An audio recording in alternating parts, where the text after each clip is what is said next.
இனிய தமிழ் பேசும் தமிழ் உள்ளங்களுக்கு யுனிவர்சல் வாய்ஸ் 369 சேனலுக்கு உங்களை அன்போடும் பண்போடும் அழகாக வரவேற்கிறேன். இன்றைக்கி வந்து முருகனோட மெசேஜ் பார்க்க போகிறோம், அப்புறம் நேம் லெட்டர் பார்க்க போகிறோம், அப்புறம் என்ன பார்க்க போகிறோம்னு தெரியல. ரொம்ப நாள் ஆச்சு, வீடியோ போட்டு 2 நாள் ஆச்சுன்னு நினைக்கிறேன். சில பிரயாணம் போனதுனால கொஞ்சம் தடை. இப்போ வந்து நீங்கள் என்ன பண்ணுங்கள், தண்ணி அழகாக குடிச்சிட்டு உங்களோட எனர்ஜியை ஹையர் அசென்ஷன் பண்ணிக்கோங்க. எதையும் யோசிக்காமல் அழகாக கடவுள் என்னமோ உங்களுக்கு சொல்ல இன்றைக்கி நினச்சிட்டு இருக்காங்க யூனிவர்ஸு. நீங்கள் கும்பிட்ற தெய்வம் யாராக இருக்கோ, யார் மேலே நம்பிக்கை இருக்கோ, அவங்க உங்களுக்கு இன்றைக்கி என்னவோ புதுசாக ஒன்று சொல்ல போகிறாங்க. அது உங்களுக்கான கைடன்ஸ் தான். கண்டிப்பாக அது தெரிஞ்சுக்கணும் அப்படின்னா மைண்டெல்லாம் ஃபுல்லாக பிளாங்காக வைங்க. என்னமோ ஒன்று சொல்ல போகிறாங்க. அந்த பிளாங்கான இடத்துல அழகாக பாசிட்டிவிட்டியாக நம்ம ரைட் பண்ண போகிறோம். முருகா அந்த ரீடிங் பார்க்குறவங்க இந்த பக்கம் திரும்ப வந்திருக்கீங்க.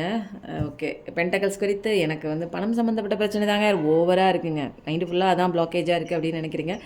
கண்டிப்பாக சில பேர் வந்து புதுசாக ஆரம்பிச்சிருக்கலாம் ஒரு பிஸ்னஸ்ஸு, எப்படி போகும்னு நினச்சிட்ருக்கேன். கண்டிப்பாக அழகாக அருமையாக சக்ஸஸ்ஃபுல்லாக சூப்பராக நீட்டாக ஒரு இன்னும் என்னென்ன போடலாமோ நல்ல நல்ல விஷயங்கள்லாம் போடலாம். ஏன்னா அழகான ஒரு நியூ பிகினிங் இருக்குது, பிரகாசமான வாழ்க்கை இருக்குது. நல்லா இருக்குங்க அது. ஏன்னா கண்ணோட்டம், உங்களுடைய அந்த ஒரு தெளிவான ஒரு பார்வை, எது பண்ணலாம், எது எப்படி பண்ணணும் அப்படிங்கிற நிறைய விஷயங்கள், நிறைய வந்து ஒரு நாலேஜோடு தான் நீங்கள் பண்ணிகிட்ருக்கீங்க. நல்லா மெடிடேஷன் பண்ணி நல்ல ஒரு நல்லா இருக்குது. கார்டே நல்லாயிருக்கு. என்னென்னா உங்களோட தெளிவான ஒரு கண்ணோட்டம், எப்படியும் நல்லா நம்ம முன்னேறி ஆகணும் அப்படிங்கிற ஒரே வைராக்கியம் தான் அவங்களுக்கு. நல்லாயிருக்கு. ஃபஸ்ட்டு கார்டே பென்டக்கிள் கார்டு, கெரியர் கார்டு. எனக்கு வேலை நல்ல இடத்துல கிடைக்குமானா கண்டிப்பாக கிடைக்கும். ஊதிய உயர்வு கிடைக்குமானா கண்டிப்பாக கிடைக்கும். ட்ரான்ஸ்ஃபர் ஆகணும், எனக்கு ஃபாரினில் போய் செட்டில் ஆகலாமா, நான் கண்டிப்பாக செட்டில் ஆகலாம். எல்லாமே நல்ல விஷயம் இருக்குது. ஏன்னா சூப்பரான கார்டு ஃபஸ்ட்டே வந்துருச்சு. எதையோ ஒன்று குறித்து கவலைப்பட்டுட்டே இருக்கீங்க. ஏதோ நடந்த விஷயமா இருக்கலாம், அல்லது நடந்துகிட்ருக்க ஒரு விஷயமா இருக்கலாம். எனக்கு ஏன் அப்படி நடக்குது, எனக்கு ஏன் அப்படி, நான் ஏன் அப்படி அப்படிங்கிற மாதிரிலாம் நிறையா இருக்குது. ஆனால் வந்து உங்களுக்கு அழகான வாழ்க்கையெல்லாம் இருக்குது. ஆனால் வந்து அதுக்கு மேலே வந்து செஞ்சிட்டே இருக்கீங்க பாருங்கள் ஒரு ஒர்க்கு. நீங்கள் அதுக்கு வந்து ஒரு ஒரு ஒரு சின்ன எங்கேயாவது போயிட்டு வாங்கலாம். எங்கேயாவது எப்போ பார்த்தாலும் ரொட்டீனாக ஒரே ஒர்க்கே நீங்கள் பண்ணிகிட்டு இருக்கும்போது நீங்கள் அங்கே வந்து ஒரு சந்தோஷமே உங்களுக்கு லேக் ஆகுது.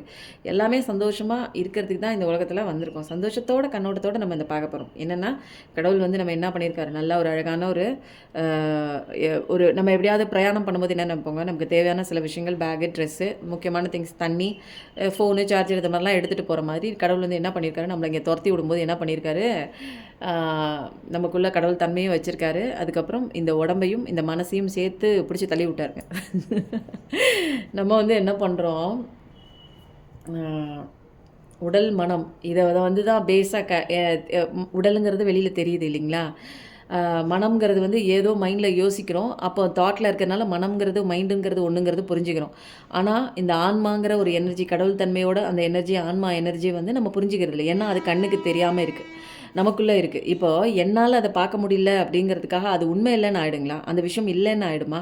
அப்படி தான் நம்ம பண்ணிகிட்ருக்கோம். ஆன்மாங்கிறது இது என்ன லூசுத்தனமான ஒரு வாக்கியம் அப்படிங்கிற மாதிரிலாம் நிறைய பேர். என்னையா விட்டிங்கன்னா இன்னொரு 10 வருஷம், ஒரு 5 வருஷத்துக்குலாம் முன்னாடி ஆன்மாவா, இது என்ன, இது சாமியார் மாதிரி ஒரு கூட்டம் பேசிகிட்டே இருக்குது அப்படிங்கிற மாதிரி நம்மளுக்கு என்னென்னா ஒரு கேளிக்கையாக ஏதோ ஒரு 4 விஷயம் தெரிஞ்சுக்கிறோமா, சமையல் பற்றி தெரிஞ்சுக்கிறோமா, ஒரு வேறு ஏதாவது ஹேர் கேரோ, இல்லை ரொட்டீனோ, அல்லது வந்து ஒரு ஹெல்த் கேரோ, இது மாதிரி ஏதாவது சொல்கிறாங்களா, இல்லை ஜாலியாக ஏதாவது பேசுகிறாங்களா, இல்லை சினிமா நடிகர்கள் வராங்களா, இல்லை மூவிஸ் பார்க்கலாமா, அந்த மாதிரி ஏதாவது ஒரு ஜாலியாக இருக்குமா, கிரிக்கெட் பார்க்கலாமா, இந்த மாதிரி போயிட்டுருக்கிற ஒரு சமயத்தில் என்ன இது, இவங்க என்னமோ ஆன்மாங்கிறாங்க, ஒரு ஸ்பிரிச்சுவல் அவேக்கனிங்கிறாங்க. ஸ்பிரிச்சுவல் அவேக்கனிங்னா என்ன தம்மா நினச்சேங்க, சாமியார்னு நினச்சேங்க எனக்கு தெரிஞ்ச வரைக்கும் அப்போல்லாம் முன்னாடியே.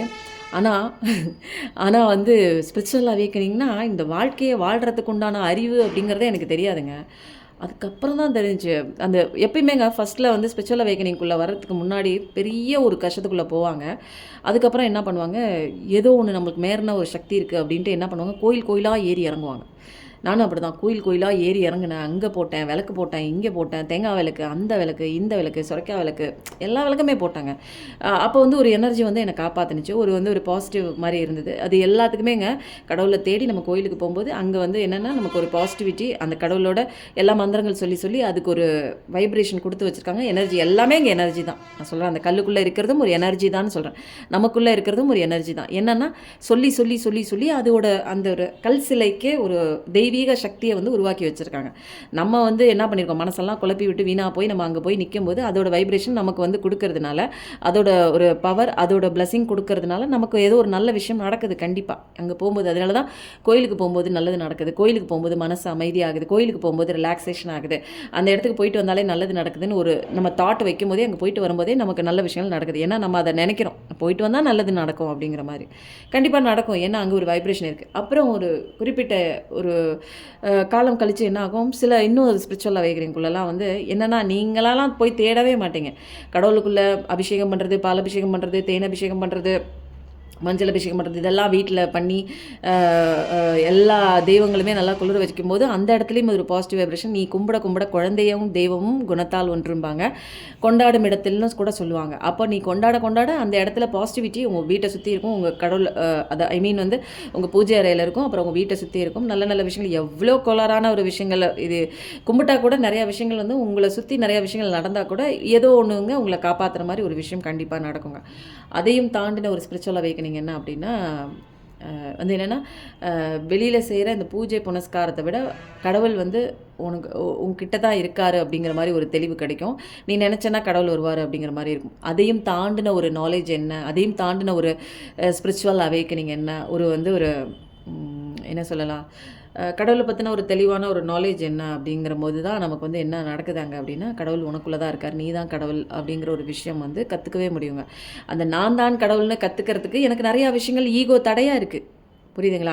அகங்காரம் முன்னாடி வந்து நிற்கிது. இங்கே எல்லாம் நான் தான் பண்ணுறேன், அப்படி கிடையாது. நான் தான் கடவுள், கருணையின் வடிவம், அன்பின் பிறப்பிடம். எல்லா உயிரையும் சக உயிரையும் வந்து அதுக்கு வலிச்சிச்சுன்னா நமக்கு வலிக்கணும். அந்த மாதிரி ஒரு ஈக்குவலாக பார்க்கக்கூடிய ஒரு தன்மைங்க. ஒரு நாயாக இருந்தாலும் நரியாக இருந்தாலும் அது ஒரு எறும்பாக இருந்தாலும், ஐயோ அதை நம்ம மிதிச்சிட்டோமேன்னு அந்த வரி கண்ணீர் விடணும். ஒரு பயிர் வாடினா கூட அந்த மாதிரி ஒரு கவலைப்படுற கஷ்டப்படுற அந்த மாதிரி ஒரு தன்மை தான் கடவுள் தன்மை. எல்லாமே நமக்குள்ளே தான் இருக்குது. எல்லாம் வழி வழியாக ஒவ்வொரு யுகமாக மாறி வர வர வர வர மனுஷத்துலேருந்து குரங்கா மாறிட்டோங்க. எல்லாம் இந்த இச்சை, மண்ணாசை, பொன்னாசை, பெண்ணாசை, எல்லாம் இருக்க வேண்டிய அத்தனை, இருக்கக்கூடாத அத்தனை ஆசையும் இருக்குது, இருக்க வேண்டிய அத்தனை பண்புகளும் எல்லாம் போச்சுங்க. அந்த பண்புகளெல்லாம் யார் எடுத்து காட்டுவா? நீ எதுக்கு மனுஷ பிறவியாக வரும்போது தான் உன்னால் நீ என்னென்ன இதெல்லாம் இழந்துட்டு இப்போ கடவுள் வந்து எல்லாத்துக்கும் நல்லது தானங்க செய்வார் இல்லைங்களா? கடவுள் கருணை உள்ளவர். ஆனால் ஏன் எல்லாத்துக்கும் நல்லது செய்யலை? கார்டு எடுத்துட்டேண்ணா, கார்டு எடுக்காமல் இவ்வளோ நேரம் பேசுகிறேன்னா, ஓகே இதை கேட்டுக்கோங்க, இது முக்கியமான ஒரு விஷயம், அப்புறம் இடையில நானே மறந்துடுவேன். எல்லாத்துக்கும் நன்மை செய்யணும் தாங்க. கடவுளுங்கிறவர் எல்லாத்துக்கும் கருணை உள்ளவர் தானே.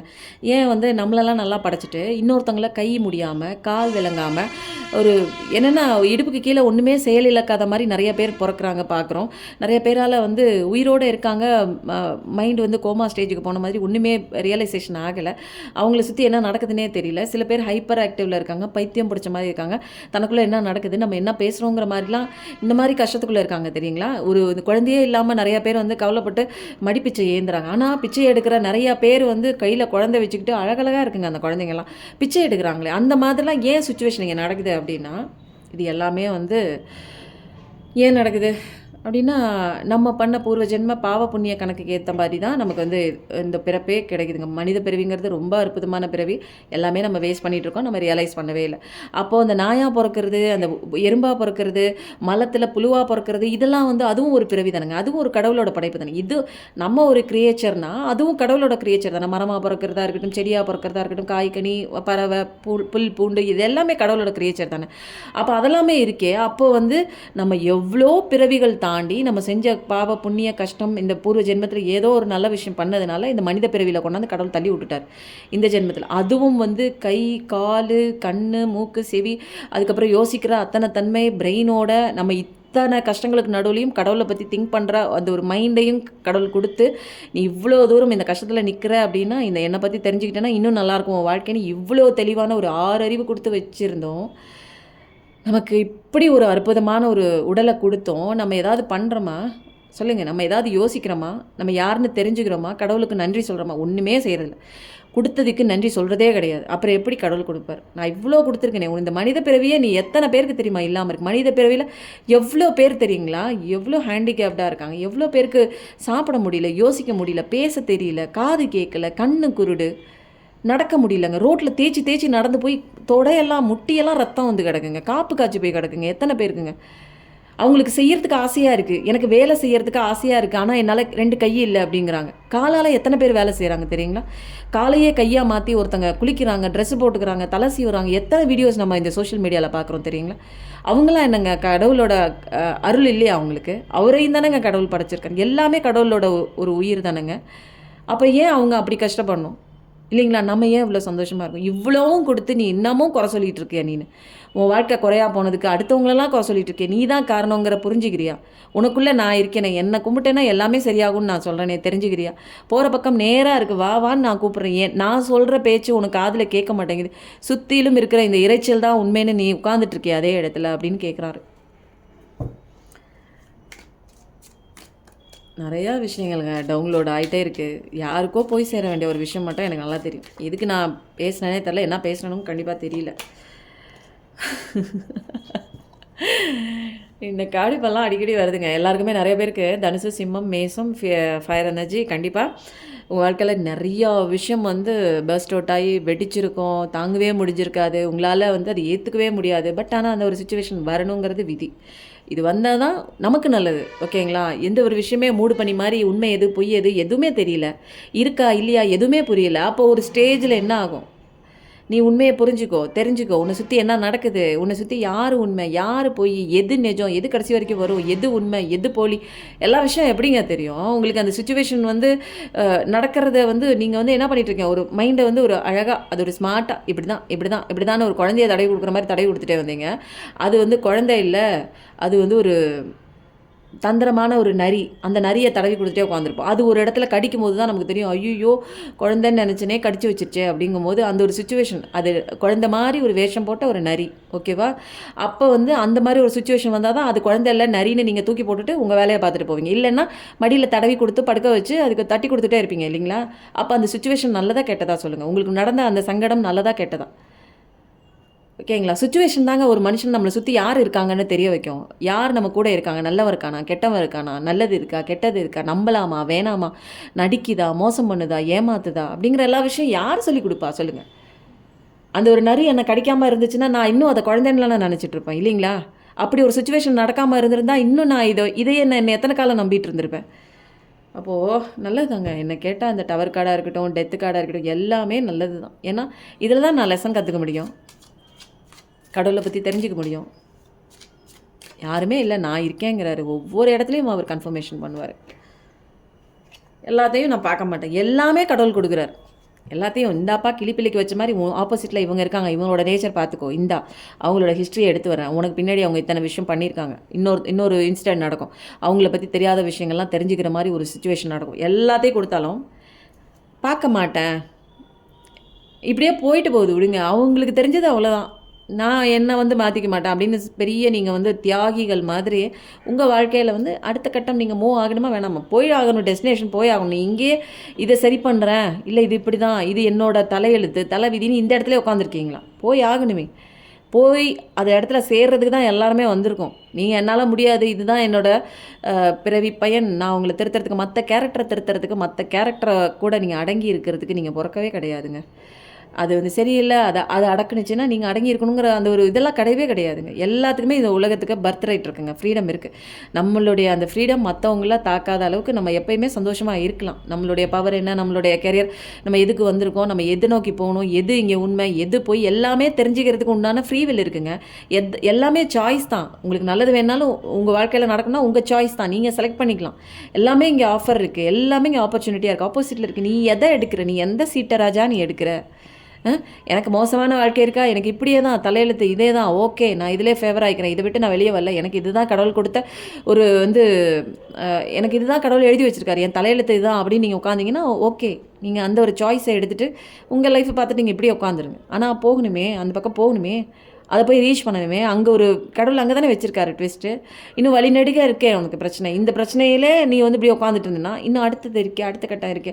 இந்த பிரச்சனையை இதிலேருந்து கிடைச்ச லெசன் என்ன, எனக்கு நான் கற்றுக்கிட்டாதான் எனக்கு அடுத்தது வந்து வேறு லெசன், ஓகேங்களா? இப்போ வந்து வேறு லெசன் அப்படிங்கும்போது வேறு லெசன் வந்து வேறு பிரச்சனை வரும்போது அந்த பிரச்சனையை எனக்கு சால்வ் பண்ணுறதுக்கு இந்த லெசன் கற்றுக் கொடுத்ததை வச்சு தான் நான் அதை சார்ட் அவுட் பண்ண முடியும். வழிநெடுக அப்படி அழுதுகிட்டே போகிறீங்களா? நீங்கள் அழுதுகிட்டே நிற்கணுமா, இல்லை ஜாலியாக போகலாமா? சொல்லுங்கள். ஒரு பயணம் இருக்குது நமக்கு. அந்த பயணத்துக்கு வந்து நம்ம போகிறோம். அங்கே போனால் சந்தோஷமாக இருக்கும். கடவுளோட அந்த ஒரு பணி நமக்கு அதை போய் நீ தொடு பார்க்கலாம் அப்படின்னு கடவுள் வந்து நமக்கு ரேஸ் மாதிரி வச்சுருக்காரு. நம்ம தொடறதுக்குள்ளேயே நம்ம இத்தனை டிஸ்ட்ராக்ஷன்ஸ் இருக்குது. இந்த பக்கம் திரும்புகிறோம், அந்த பக்கம் திரும்புகிறோம், அது எங்கேயோ நிற்கிது, இது என்னமோ இடிக்குது, இதை பார்த்து அழுகுறோம், அதை பார்த்து நிற்கிறோம், இதை பார்த்து ஏங்குறோம், இதை பார்த்து குறித்து நம்ம வாழ்க்கை போச்சேன்னு இப்படியே நிற்கிறோமே. அப்போ அந்த டெஸ்டினேஷன் நான் தானே தொட்டாகணும். என்னோட வாழ்க்கை இன்றைக்கி தொடலை அப்படின்னா அடுத்த ஜென்மத்தில் நான் என்ன பிறவி எடுத்து பிறந்து நான் இதை தொட போகிறேன் சொல்லுங்கள். இப்போ எனக்கு அறிவு இருக்கும்போதே எனக்கு நாலேஜ் இல்லை, தொடணுங்கிற அந்த ஒரு அறிவு இருக்குது. பட் ஆனால் மைண்டு கூட போராடிட்டு நான் இங்கே ஏதோ ஒன்று சரி பண்ணுறேன்னு நிற்கிறேன். நானும் ரீடிங்கில் இங்கே நிற்கிறேன். அடுத்த கார்டு எடுக்கிறேன். நிறையா பேசணுன்னா என்னவோ டவுன்லோட் நிறையா வருது. யாருக்கு இதை போய் சேரணும்னு தெரியல. உங்களுக்கு தான் அப்படின்னா எனக்கு தான் அப்படின்னு போடுங்க. உங்கள் வாழ்க்கையில் சந்தோஷமாக இருக்கேன். நீங்கள் என்ன மாதிரி ஜம்முன்னு கையை கட்டிட்டு உட்காந்து அழகாக கடவுள் கொடுக்குற ஆசீர்வாதத்தை அழகாக வாங்கிட்டு ஜாலியாக இருக்கலாங்க. அது வந்து லைஃப்லேயே இருக்கட்டும். அன்புக்காக ஏங்கிட்டுருக்கீங்க அப்படின்னா பரிபூர்ணமான ஒரு அன்பு 9 ஆஃப் கப்ஸு. அந்த ஒரு பொண்ணு வருவாங்க, அல்லது ஒரு பையன் வருவாங்க. கண்டிப்பாக உங்கள் வாழ்க்கையில் 10 ஆஃப் கப்ஸ் மாதிரி அழகாக இருக்கும். ஃபேமிலி லைஃபு சூப்பராக இருக்குது. கண்டிப்பாக அமோகமாக இருக்கும். இது எல்லாமே அழகாக நடக்குதுங்க. அப்போ வந்து சில விஷயங்கள் இவ்வளோ தூரம் நீங்கள் வந்து கஷ்டப்பட்டு வந்ததுக்கு எல்லாத்துக்கும் காரணம் எல்லாமே முடிஞ்சு போச்சுன்னு வச்சுக்கோங்க. இந்த கண் கட்டி இதெல்லாம் வந்து நீங்கள் அவுத்துட்டு வெளியில் வந்தீங்கன்னா உங்களுக்கு அமோகமான வாழ்க்கை இருக்குது, அமோகமான கெரியர் இருக்குது, சந்தோஷமான வாழ்க்கை இருக்குது. இனிமேல் யாருமே உங்களோட சந்தோஷத்தை பறிக்க முடியாது. ஏன்னா தெளிவான நாலேஜ் இருக்குது, தெளிவான லெசன் கற்றுக்கிட்டாச்சு. இனிமேல் என்னங்க இருக்கா? கடவுளை தானே சொல்கிறேன், நீ லெசன் கற்றுக்கிட்டேன்னா உனக்கு அழகான பொக்கேஷன் நான் கொடுக்குறேன் அப்படிங்கிறாரு. அது கொடுக்குறதின் விதமாக தான் அவர் பிளெஸிங்ஸ்லாம் கொடுத்துட்டாங்க.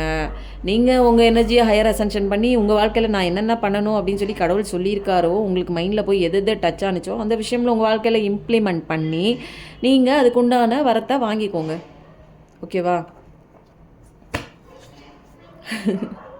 முருகனோட மெசேஜ் பார்த்துருவோம். இந்த சேனலுக்கு குட்டி கதை போதும்.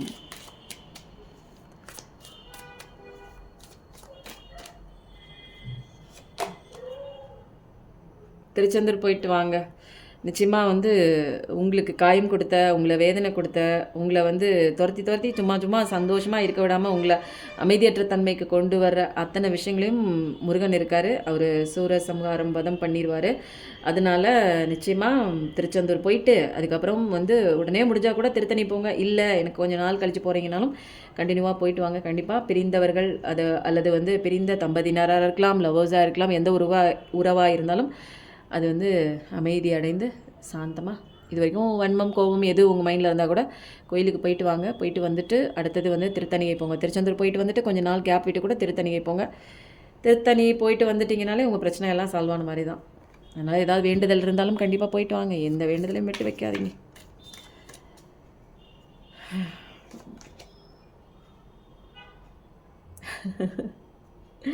திருச்செந்தூர் போயிட்டு வாங்கன்னு சொன்னேன். 2வது தடவை கன்ஃபர்மேஷன். யாருக்கோ போய் சேர வேண்டிய ஒரு விஷயம். கண்டிப்பாக திருச்செந்தூர் போயிட்டு வாங்க. எனக்கே போய் சேரணுங்க. நானே ரொம்ப நாளாக திருச்செந்தூர் போகணும் அப்படின்னுங்கிற ஒரு இதில் தான் இருக்குது. சூரபத்மனை அழிச்சிட்டு வருங்க அவர் முருகன். அதனால் நம்மளுடைய கவலைகள் கஷ்டங்கள் எல்லாத்தையும் அவர் அழிச்சிருவார். 2 தடவை கன்ஃபர்மேஷன் வருது. ஓடுங்க, திருச்செந்தூருக்கு படையிடுங்க. உங்களுக்கு டைம் கிடைக்கும் போது டைம் ஃபிக்ஸ் பண்ணிவிட்டு போயிட்டு அந்த முருகனை போய் தரிசிச்சுட்டு வாங்க. உங்கள் கஷ்டம்லாம் அவர் போக்கிடுவார். அதுக்கப்புறம் என்னங்க, ஜாலியாக இருக்கலாம்.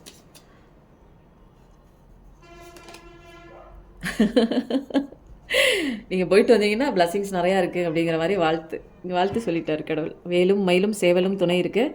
பாருங்கள், 3மே இருக்குது. வேலும் மயிலும் துணைன்னு தான் நான் எப்பயுமே சொல்லுவேன். வேலும் மயிலும் இங்கே சேவலும் துணை இருக்குது. அதனால் வாழ்த்துறாரு, ப்ளஸ் பண்ணுறாரு. நான் உனக்கு அருள் தரேன், ஒடியா சீக்கிரவா திருச்செந்தூர் வான்னு 2 தடவை கூப்பிட்டாங்க. யாருக்கோ போய் சேர வேண்டிய ஒரு மெசேஜ், யாருக்குன்னு தெரியல. அதுக்கப்புறம் லெட்டர் நேம் வந்து எடுத்துகிட்டு இந்த ரீடிங் வந்து ஃபினிஷ் பண்ணிக்கலாம். நான் பார்க்கல, நீங்கள் தான் பார்க்குறீங்க. என்னென்ன இது வந்து உங்களோட இனிஷியலாக இருக்கலாம், நேமோட ஃபர்ஸ்ட் லெட்டராக இருக்கலாம், உங்கள் பர்சனோட இனிஷியலாக இருக்கலாம், நேமோட ஃபர்ஸ்ட் லெட்டராக இருக்கலாம். ரொம்ப கம்மியாக எடுத்துருக்கணும். ஓகே, நம்பர் இல்லை, ஆல்ஃபபெட் என்ன கே பார்க்குற உங்களோட இனிஷியல் பேராக இருக்கலாம், அல்லது ஃபர்ஸ்ட் லெட்டராக இருக்கலாம். எக்ஸில் ஏதாவது பேர் இருக்கா? ஹெச். இந்த ரீடிங் வந்து எனக்கான ரீடிங் கூட சொல்லலாம். ஆர், எல், எம்னு சொல்லலாம், டபிள்யூன்னு சொல்லலாம். ஜே. இந்த நேமா இருக்கிறது மேஜரா இருக்கு. இதில உள்ள நேம் தானா, மத்ததுக்கு யாருக்குமே இது ஒத்து போகாதா அப்படின்னு வச்சிங்கன்னா, அப்படிலாம் கிடையாது. உங்க மைண்டுக்கு என்ன தோணுது? எனக்கு இந்த விஷயம் படுது. முருகனே வந்து சொன்ன மாரி இருக்கு. கடவுளே எனர்ஜியா நீ முருகன் இல்லனாலும் எந்த கடவுளோ வந்து எனக்கு சொல்ற மாரி இருக்குன்னு உங்க டச் ஆனுச்சுன்னா, நிச்சயமா உங்க எனர்ஜி தான். உங்களுக்கு உண்டான மெசேஜஸ் தான். இது டைம்லெஸ் ரீடிங் தான். நீங்க எப்ப எந்த நேரத்தில, எந்த மனநிலையில பார்த்தாலும் இது ஒர்க் அவுட் ஆகும். இந்த லெட்டர்ஸ் யார் யாருக்கு ஒத்து போச்சுன்னோ, அவங்க அவங்களோட லெட்டர் நேம் எழுதுங்க. எப்பயும் நல்லதே நினைங்க. கண்டிப்பா உங்க வாழ்க்கையில நல்லது மட்டும் தாங்க நடக்கும்.